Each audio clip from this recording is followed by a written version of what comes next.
1. Hello, everybody. Welcome back to Ben. That's me and Lohit over there in Germany. Not for too much longer. He'll be joining us in Canada soon. This is our weekly new comic call, and it's the day after, so we all have read our comics, right? Of course. Of course. Okay. Unfortunately, last week you had to deal with Dan. I'm sorry about that, but honestly, there wasn't enough books for me to do a review for. Lohit, I'm sorry you had to work with Dan. I know he's I quite enjoyed working with him. It was a refreshing change. Obviously, I know you and I have the dynamic. We've been doing this for a long time, but it was a breath of fresh air for Dan to come in also, because he brings in his own perspective. I know you're a nice guy, and I could see the little Z's flying out of your head. And I was like, oh man, nobody's want to fall asleep right here. But here's to Dan, paperback Dan. But okay. You might have to work with him in 2 weeks when I have another small week. I would be glad to. It's fine. I think it's. I'm kidding, Dan. We love you. Absolutely. I think in the next 2 weeks, because if I am traveling or something, then I might also skip. I might. I have to work with Dan. Why are you torturing me like this? If you're gonna make a video, then yes. But let's get on to the books. All right. I got something to get off my chest. Okay. This is first book I read is Odins Eye from Bad Idea. Okay. Odins Eye is the final series from the publisher Bad Idea. And I have a lot of things to say about Bad Idea. Now, this book is a 5-issue miniseries, but it's a weekly series. So next issue 2 will be on next week. And the price for this book is $9.99. It's a $10 book. Then the rest, the next 4 books will be $79.99. $7.99. That's $8. The next 4 books. Wow. Yeah, exactly. And is it does good? Have 72 pages, right? Not the next one. This one is 72 pages. So the issues 2 through 5 are only 32 pages. Okay. But so why is it so expensive? Like, you know what I think it is that since this is the last book, they are trying to milk as much money out of the last whatever readership they got left. Okay. And and things like hold on, let me just tell the story. So the story, this is a Norse story about this girl who's supposed to be, seer. So her tribe takes her along to go to this raid of a neighbor tribe, and they were attacked, and she's the only survivor, and she sees Odin and the Valkyries and stuff like that, and she turns her back on them. So when she came home, and there was this kind of like Game of Thrones thing going. There's a long winter, the spring never comes, and she blames herself. Like this is the gods are punishing us because I turned my back on Odin, right? So one day she goes into town, and people's like, you're the only person that survived this raid. Or everybody else, when they're dead, we're gonna sacrifice you. Her father takes her and run away. Then middle of the night, she has this horrible dream about having to commit sacrifices. First, she goes to the barn and sacrifices all the animals there. Then she kills her parents, and she wakes up. She's like, "Oh my God, what's going on?" And then she hears sound, right? So it's the town people come in try to take her. But first thing they did, they killed her parents. Now that's how the book ends. Okay, it's a nice cliffhanger ending. The art is pretty good. The story is okay. Is it worth $10? No. And what the problem is with Bad Ideas, they've been raising their price ever since the first book. The first book, ENIAC, was $3.99. Then everything else after that is $5.99 until the last 2 books. You got Pirate Queen for $7.99 and Odin's Eye for $10, $9.99. And I just really think that's just it feels like. Why do you say it's the last book? Is Bad Idea shutting down or something? Closing shop after this. That's it. There's no more Bad Idea comics. Okay, so maybe they're trying to make it as a spec book or something because. Well, I think that's what they did. And originally when it first came out, it was huge. This book, right? Their first book, ENIAC #1. This book, when they first came out earlier the year, a raw copy you could have sold it for about $200. Okay. Wow. Now this 9.8, you're lucky to get $100 for. Okay, since you're not too into it, I am not too into it. Right. Well, it looks like the markets are correcting itself. So I feel that the publisher is trying to rip the readership off, and by make this FOMO thing, right? People's like, oh, we need to get it because this is gonna be worth so much money. You could sell in the secondary market, blah blah. Put it on eBay. But I guess it looks like now the market is correcting itself. People are not buying it. they were giving out all the stores that were selling Bad Ideas were giving these gold buttons, which you could trade it in for like limited edition books or whatever. Even those things, my friend, he got 3 of them. Okay, the first one he got was back in September. He sold it for about $230 on eBay, which is a lot of money, right? All I have to say for that is like history repeats itself. And right. This happened now, with, you remember CrossGen? When CrossGen was shutting down, they also kind of tried to do something similar with the Greg Land artwork, like Sojourn and those titles, which they had. Right. So this is like history repeating itself. So nothing new. So I guess people have done any faith in Bad Idea. So now if you go, like he has 2 more buttons. He tried to sell it for $100 on eBay, and no one's even bidding on it.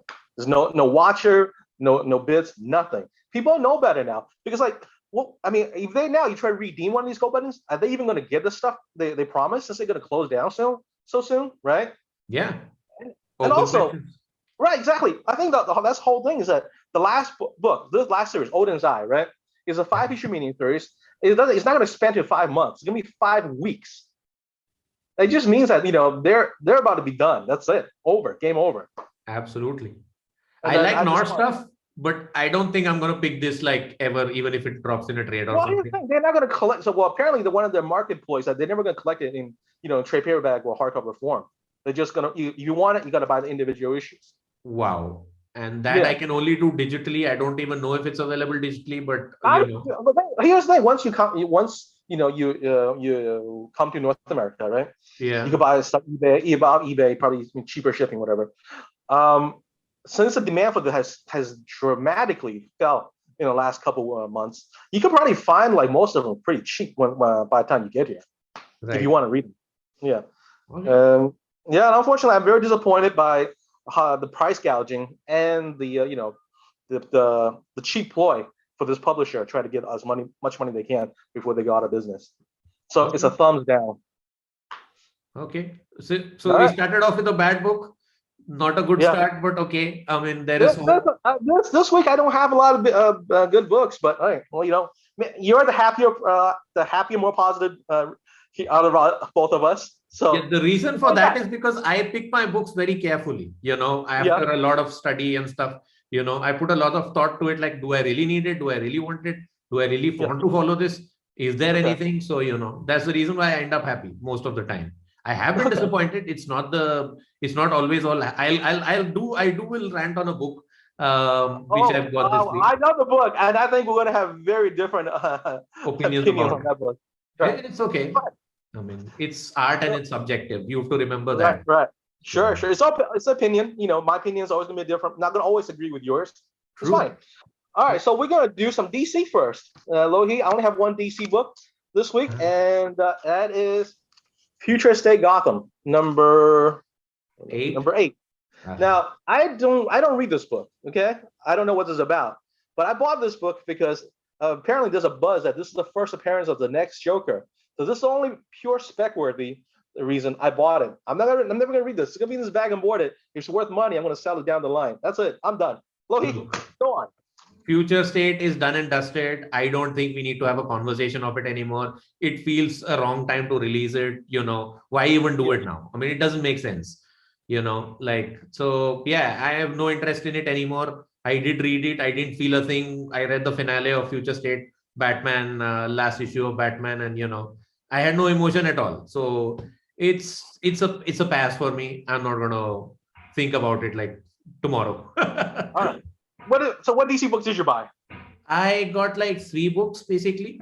So first one was this Joker 10 book.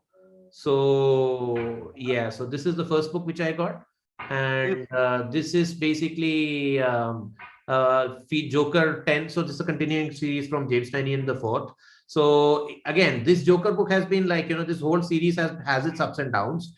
There are more ups for me than downs, but it has been a downer for a lot of people. This issue is again a standalone issue, so you can just pick it up. It doesn't have anything to do with the main story, but it's more to do with a flashback. When in the Killing Joke, when Barbara Gordon is shot by the Joker, and this is after her surgery, like immediately when she's new on her wheelchairs and she's trying to adjust to her life, and Commissioner Gordon is trying to balance his work and his personal life to take care of his daughter. So it focuses on one particular era of that story, and he's trying to hunt down the Joker because at that moment he feels vengeance, because of what has been done to he pities his daughter a little bit, but Barbara is like, I don't need your help and all, but he sees that she does. And then at least at the same time, he has this feeling of, vendetta against the Joker, and he wants to find him. And he's on a break. He's on a mental psychiatric evaluation kind of a break because of what went down in the Killing Joke. But he wants to come back. He wants to hunt down the Joker.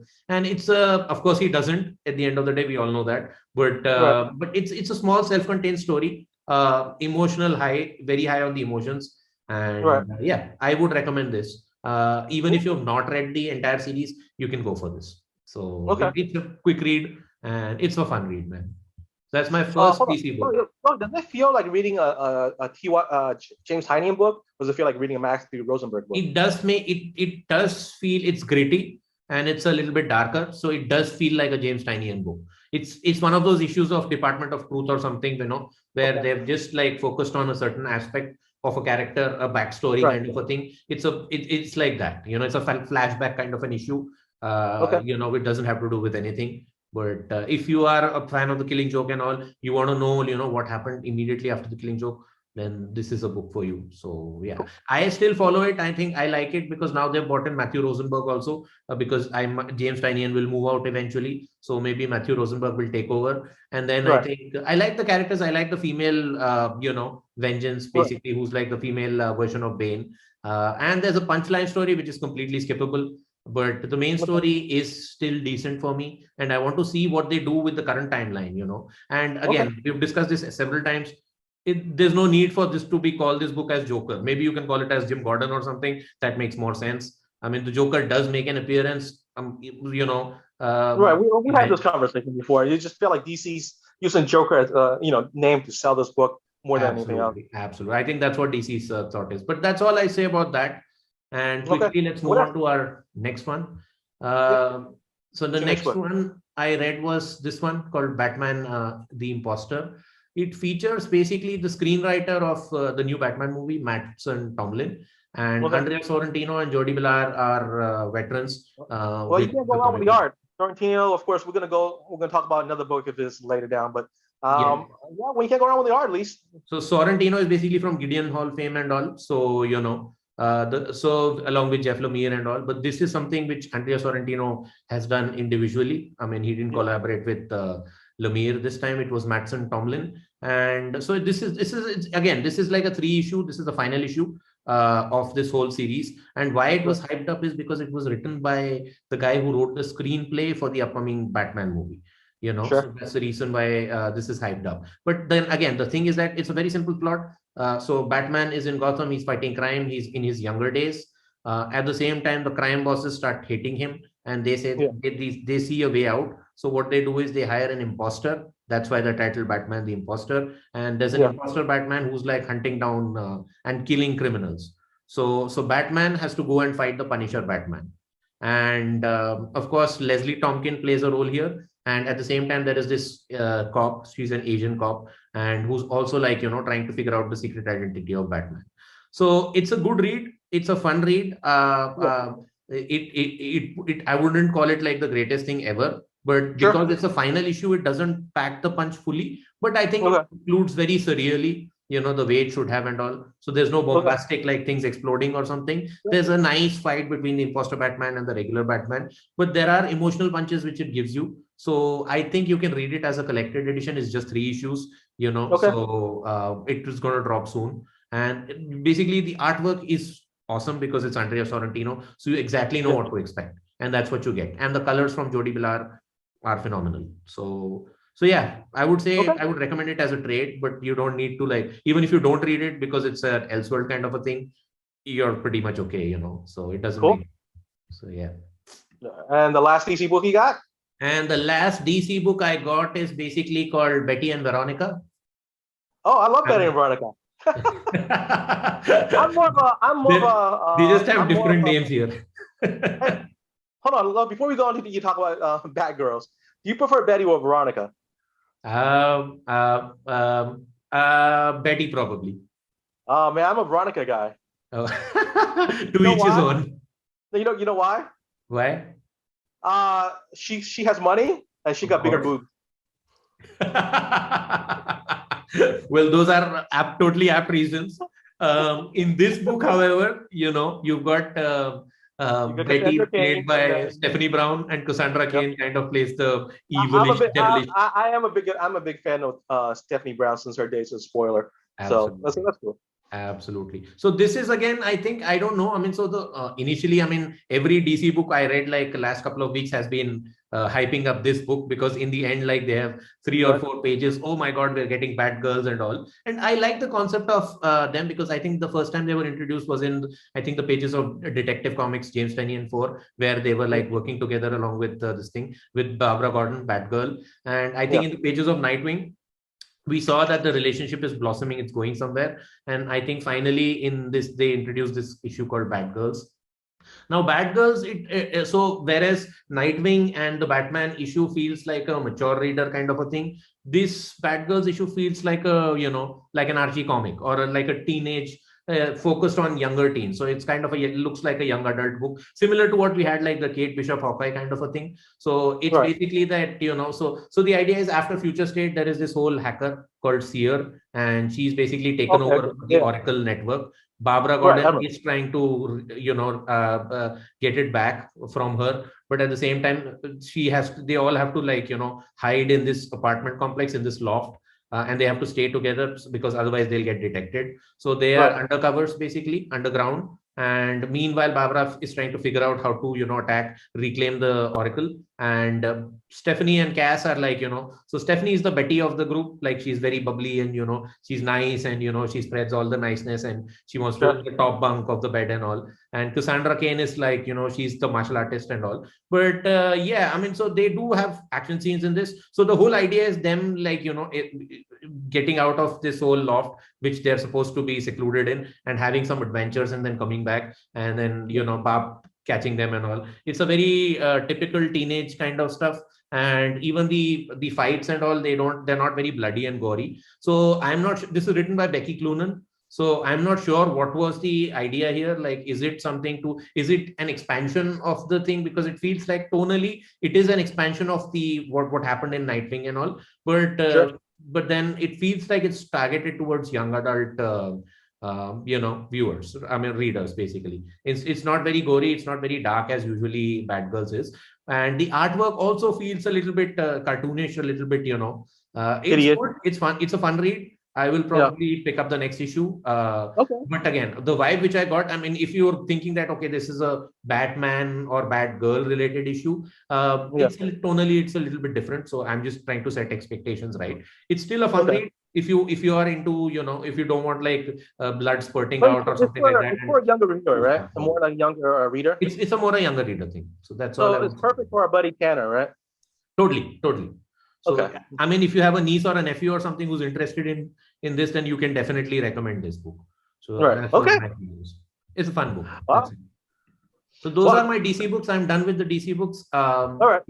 Let's go move on to the House of Ideas. Yes. Okay. How many did you get this week? Weird ideas sometimes. I just got one. That was Donny Cates. Right. Oh, let's do that first. We will do. Absolutely. You want to take a jab at it first, because we have Hulk number 2 by Donny Cates and Ryan Stegman. Right. I like it. I really like it. Not Ryan Stegman, Ryan Otley Benji, not Ryan Stegman. Oh, sorry. We're talking about the Venom thing. Sorry. Yes. Sorry, Ryan. You're awesome. I love you, Invincible. Absolutely. Anyway. Ryan Reynolds, we love you. You're the best. Yes. You're the best Deadpool, Ryan Reynolds. Just like a man. Yeah. I enjoyed this book. I thought the action was very good. The whole concept of Bruce controlling the Hulk's body as a battleship, I love it, and I like the idea that what he has to do to give the power source of battleship, and things like just like a battleship, you could just like any starship, you could burn it out, and that's what the Hulk body was. And I think that concept is really great. And the whole the scene where he fights that giant Wolverine, that was amazing. You didn't like that? Again, so the point is that it happens in like a dream kind of sequence. So it's Yeah, not but like the real world. So, I think that's the worst. it's just a manipulated image. So you don't feel the stakes, Okay, he's just basically fighting some CGI. That's what it is. But And I feel different. I think that's the whole and thing I is that want to see the angry face of the Hulk, and they've taken that away from me. His expressive eyes and all. They've given him this Weapon X helmet, which is like totally rip-off of Weapon X, So did they run out of ideas or something? Like, the helmet does come off though. But in most of the scenes, when he's doing the action sequence and all, it's all there because that's how apparently Bruce Banner is piloting him. I think it's quite brilliant though. Is the way that when the Hulk gets angry, he gets stronger. So he tried to when Banner manipulates the Hulk when he thinks. But I didn't like that whole concept of that. Okay, he's fueling an engine now. He's like the engine room. Yeah. Yes. Okay. I mean, it's a weird idea. Like, like he's a starship now. Okay. Is it like the Enterprise or something? Like, okay, where's the crew? Why is he all piloting the entire starship by himself? But this whole psychology thing about the Hulk is really still Bruce Banner inside him. They're part of each other. You know what I mean? This way is that he got the AIM, cybernetic enhancement, whatever. That's how he can see the mind over the body, and that's why you need.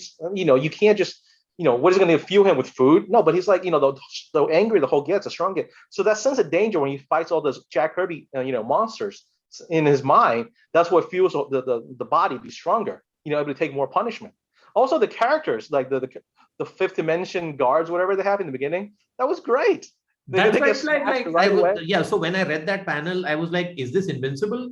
Because it looks like I'm reading Invincible. Right? The art totally. I had that. It was a good feeling, but then it is not suited for a Marvel Hulk issue. I don't think of him. I mean, he can obviously be there in the universe, but it felt like Invincible a lot. Invincible, the Spider-Man team-up book, remember? Yeah, that's true. I remember that. So, but it's okay. Like, but the main thing is here, like Donny Cates' name is attached to this.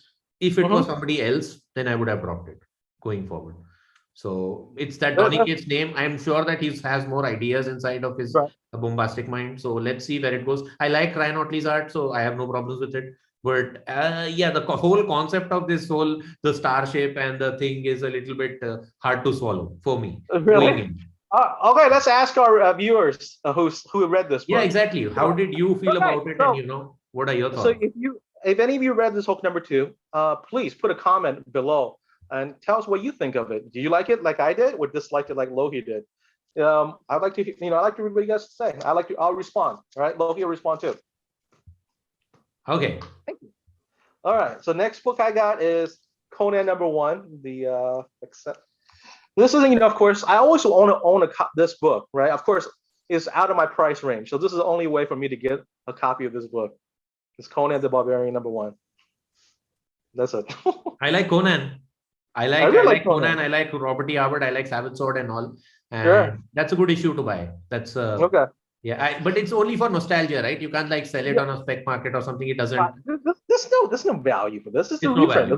Okay. So it's only for your nostalgia. I totally get it. I bought it because I can never afford the original 1970s version. Absolutely. And I love Barry Windsor Smith's art. It's amazing. Totally agree. The next book is Defenders #4 by Al Ewing. I don't know what I just read. I really don't. It felt like he was that bad. I felt like he was on mushrooms when he wrote this. The artist is psychedelic. The story is out there. So they even have they created this Galactus like creature, a psychedelic Galactus like creature. I'll show you. I don't even remember what they call it. I have no idea what I read. So basically, the Defenders are on this planet, another dimension, and he's fighting this Galactus-looking thing. Okay, that looks like a bit like a Dark Galactus or something. Like Warlock, right? Warlock from the New Mutants, merged with the Galactus. Yeah. Right. I don't know what I'm reading. Honestly, I don't know if I like it or I dislike this series, but it's trippy as hell, and I Will you carry on further, or are you going to drop it? I'm gonna read one more issue because the final issue is they're gonna face this character looking thing, which I think is the design is awesome, right? Yeah. So I'm gonna give it one more issue. Okay. It's pretty cool. Okay. And Al Ewan, if you're watching this, keep smoking what you're smoking, I guess. That's a good review of a book, Keep smoking what you're smoking.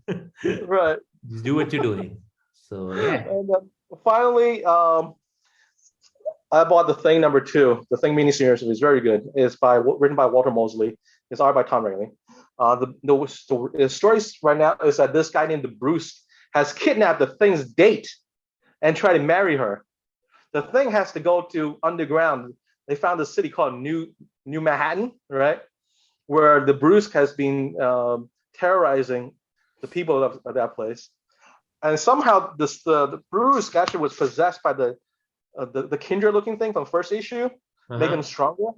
So once the Thing defeats him, the Thing bursts out of his chest like friggin' the alien from, the Xenomorph from. So he does manage to rescue. Oh, this is the Kevin Eastman cover for our TMNT fans. It's pretty nice. And this is the regular cover. That's a Bruce right there. Right, the Bruce. I can see the Bruce. And what's the other one? This one is the other cover, right? Which you got. This is the cover. This is one. But yeah, I mean, it's a fun action book with a lot of lots of I won't say twists and turns, but a lot of different things out there. I think this is one for the Thing fans, specifically if you're like if you like the My Aunt Petunia and it's clobbering time and stuff like that. Right. Yeah. So it's for hardcore Thing fans only. The issue 1, Alicia Masters breaks up with him, so he's looking for a date. So he finally gets a date of a girl who accepts him of being the Thing. Right. And that girl gets kidnapped by the Bruce. What kind of luck is that? Yeah, I think I read issue 1. It was okay, but I was not so inclined to buy issue 2. So from a budget perspective, so I kind of skipped on it.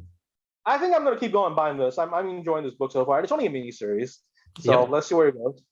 I'm not sure it's 4 or 6 though. I hope it's 4. Okay, cool, man. All right, off to our favorite independent company, Image Comics. Of course. So, what do you have for us, Louis? We have Primordial issue 4. I have Primordial issue 4. This is the Mike Allred cover by our friends at like Ecstatics and Madman. Look at. What did you think about it, Ben? At the beginning, I thought it was a bit slow, right? Yeah. And then, but one thing I do like is the way Sorrentino give these animals emotions, especially like page 1 or 2, where you can see like the real sadness of the monkey, Laika, right? That's a monkey's name, right? Right. So, and you feel it too because they're on the spaceship. They want to come back to Earth. They miss the masters. Yeah. And they have, and vice versa. Their masters also miss them. So right. And that's that. But they didn't really do that. They didn't do that much story. On Earth. They did a little bit, and it was important too. Yep. So basic plot is they're still on a spaceship. They want to come home.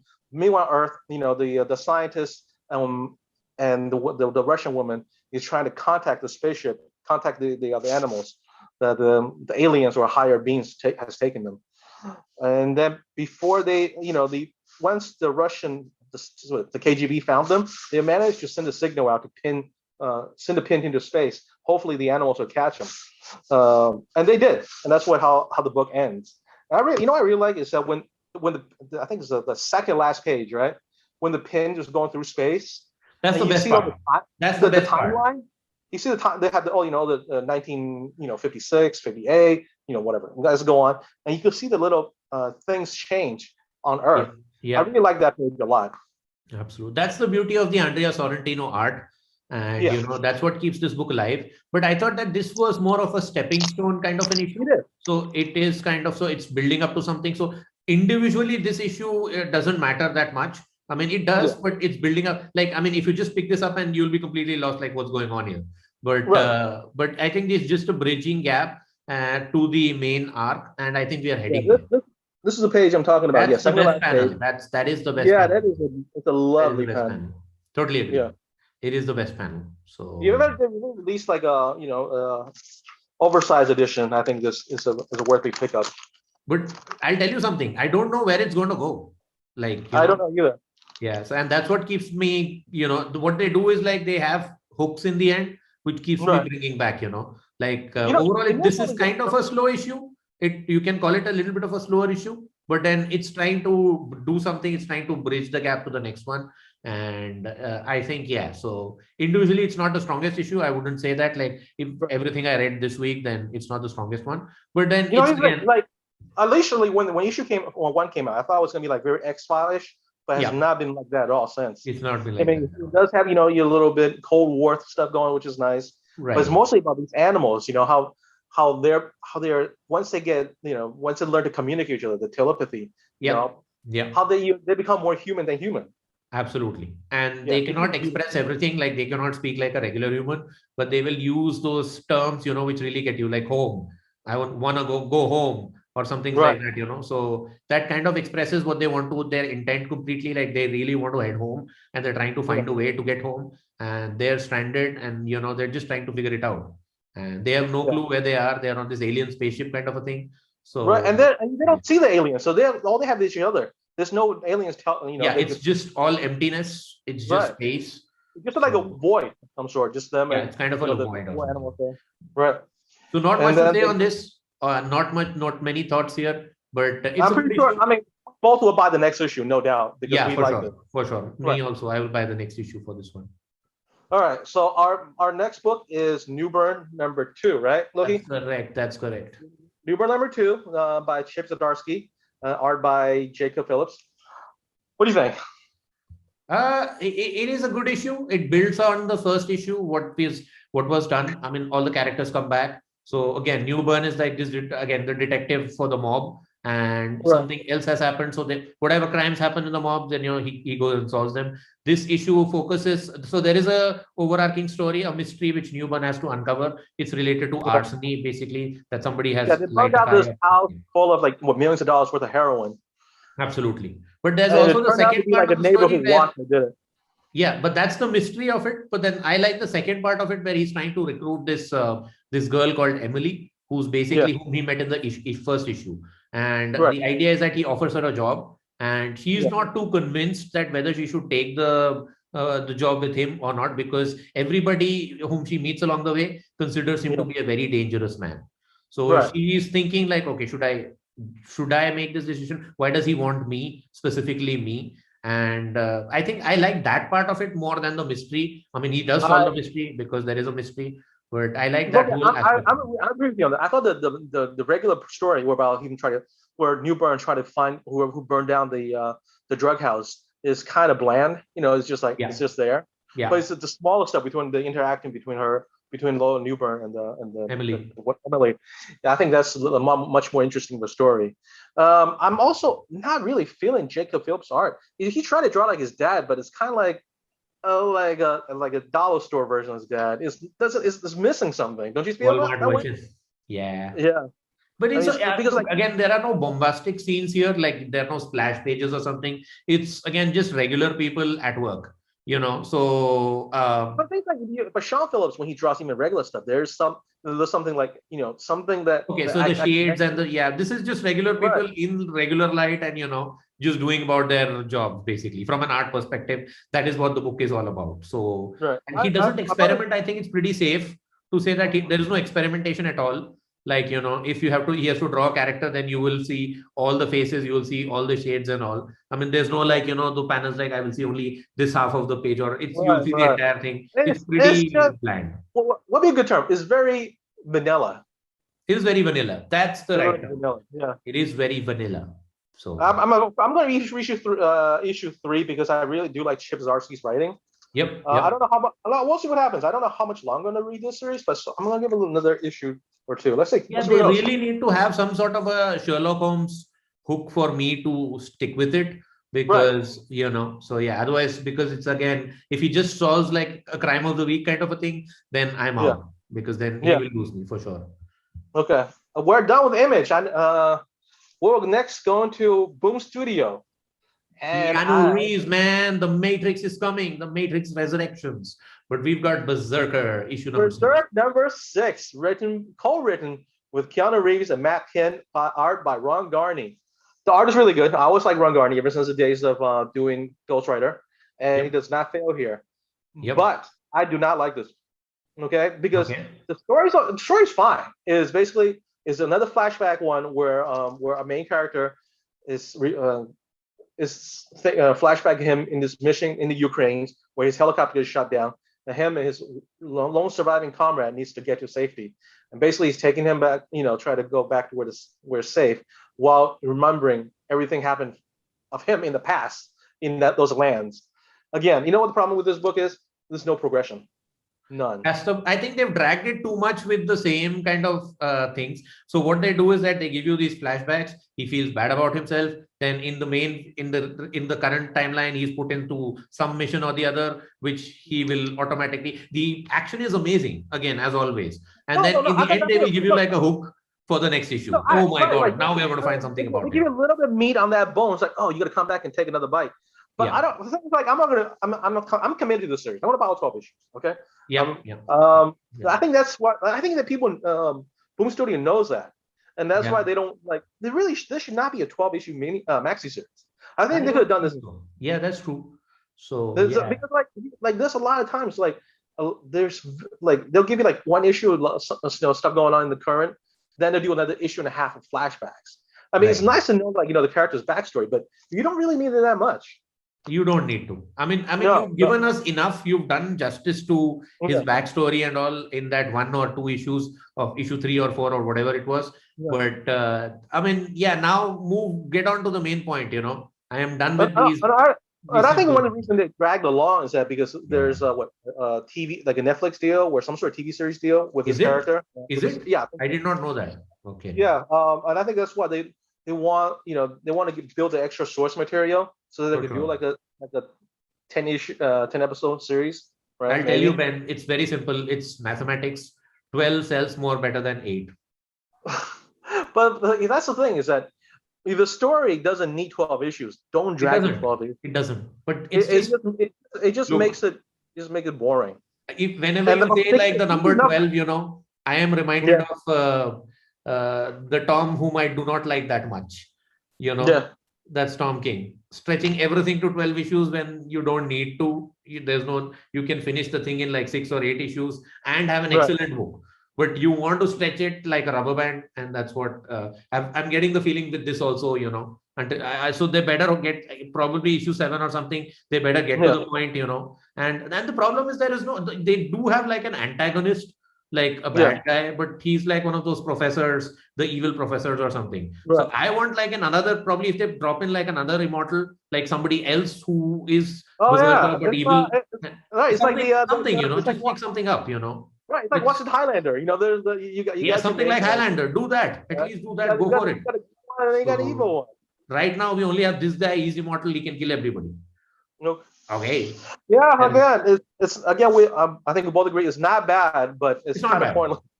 That's true. Especially Ron Garney's art is really good. That's true. All right. I have 2 more indie books. What do you got left? I have also, before I move on to Dynamite, I have this one last book. Again, this is a Paperback Dan recommendation. So our friend Paperback Dan, so he basically got me to this. This is called No One Left to Fight Part 2.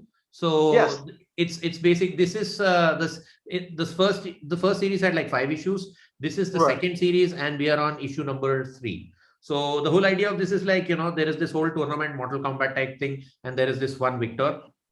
And he now is basically, he has lost his mojo, and he's trying to refine his mojo along with 2 of his friends.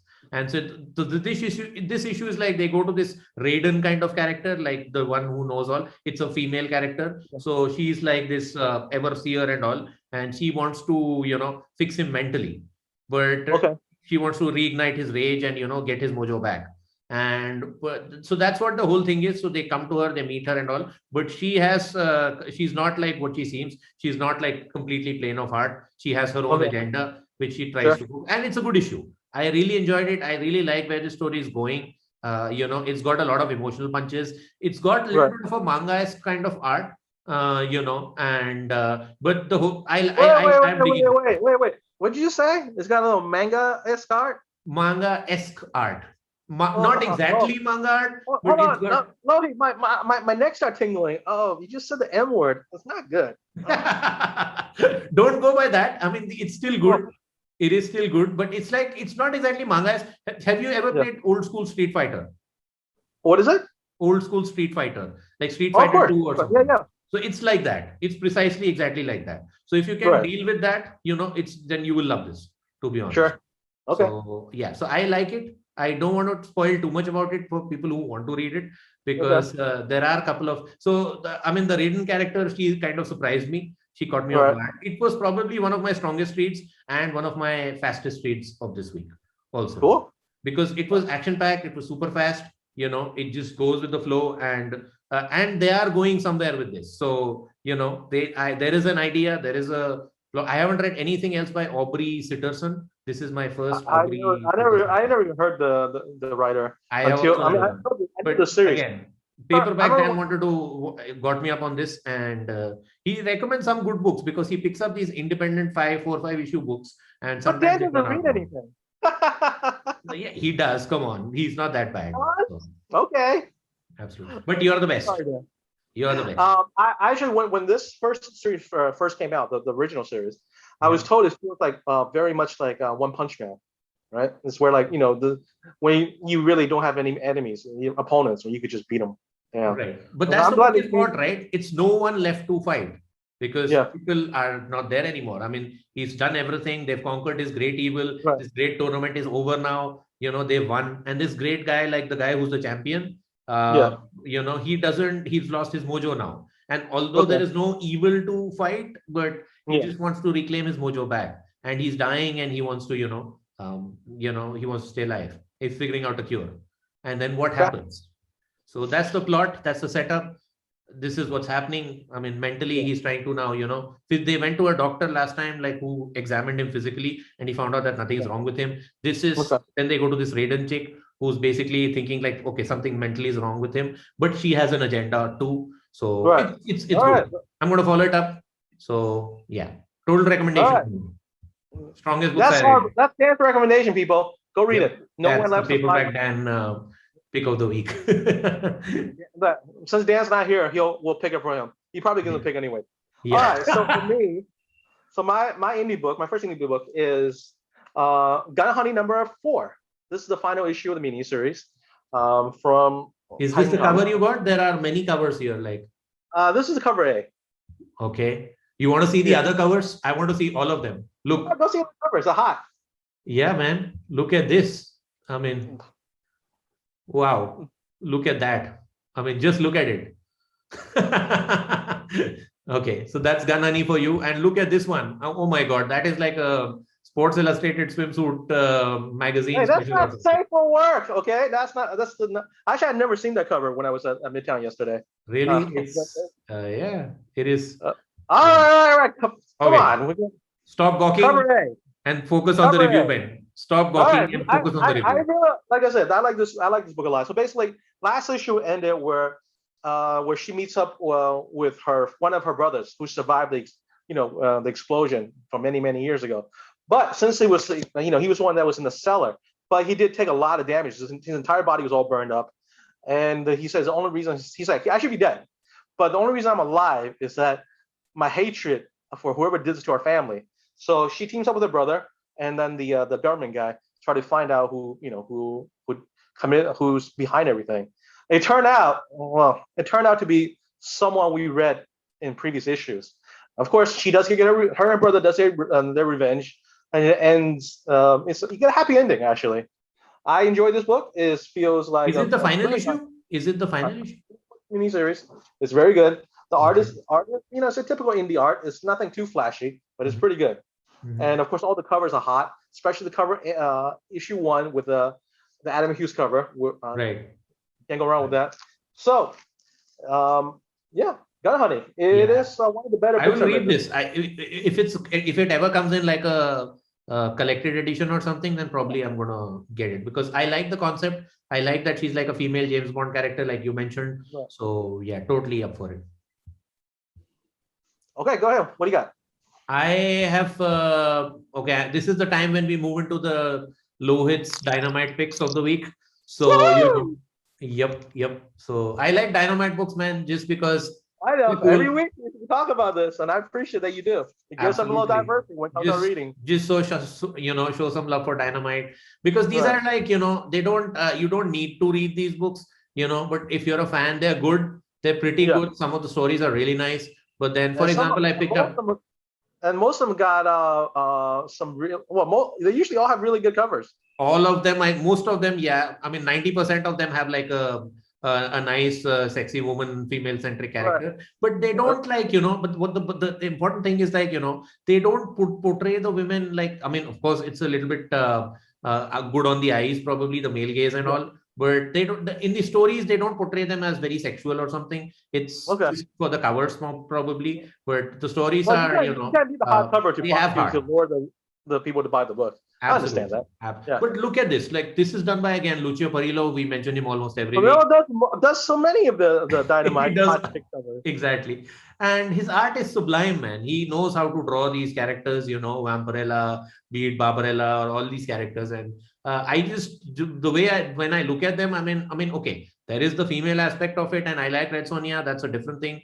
But the Sure. artwork is so fabulous, man. It seems like painted. It's like digital. It's like drawn. It's sculpted. It's like everything all into one. Like if I Right. ever own a statue or something, that would be a Lucio Perillo statue, and his Sure. artwork is sublime. So again, this is the one of those conventional black, white, and red books wherein everything is drawn in black, white, and red. And they're like four stories, so you can just pick it up. You can just go into it. Sure. You don't need any backstory. For One of them is very nice. it's very much like Batman Black and White. Carnage red, Wolverine black and red. It's one of those things. So, but then again, the thing is that if you are in a comic store, you don't know what to pick. This is something which you can just pick it up. You don't need to know anything. If you dig the artwork, if you like Red Sonia, just pick it up, just read it, and be done with it. You don't need to like carry it as a baggage. There's no continuation of it. You don't need to have a hook or something or buy an issue or something. It's just a light read. The stories are good. They're independent stories. They're like 4 or 5 page stories. They're like 3 of them. So so it is pretty decent. Not much to say about it, but other than that fact that those covers are like phenomenal, like really. I also like this Jai Lee Virgin variant. That's again that caught my eye as well. So that was this is pretty dope. So so that is one. And the another one is again from Dynamite. Also, the second book which I bought is basically again focuses on a female character, and this time it's a jungle queen. That's Sheena. The Jungle Queen. They got when I was in Midtown yesterday, there were some really nice covers for that book. Again, done by our very favorite friend, Mr. Lucio Perillo. Actually the cover I like the most. Go down. Go down a little bit. The first what do you call it? The top right. Top right. This one? Yeah. That is I really like that. Virgin variant. Yeah.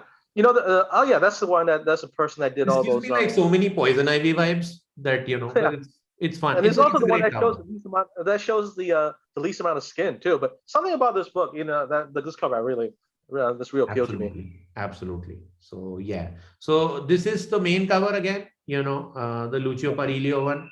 So I mean, so the story is very simple here. So there is this whole company who have like taken over a rainforest. They've got all these species. They put them in a biodome, like a Jurassic Park kind of a thing. And the park has gone berserk. There is somebody's killing them. That's basically this giant tiger, who's trying to kill everybody there. And Sheena is sent to basically, capture the tiger and figure out what's going on.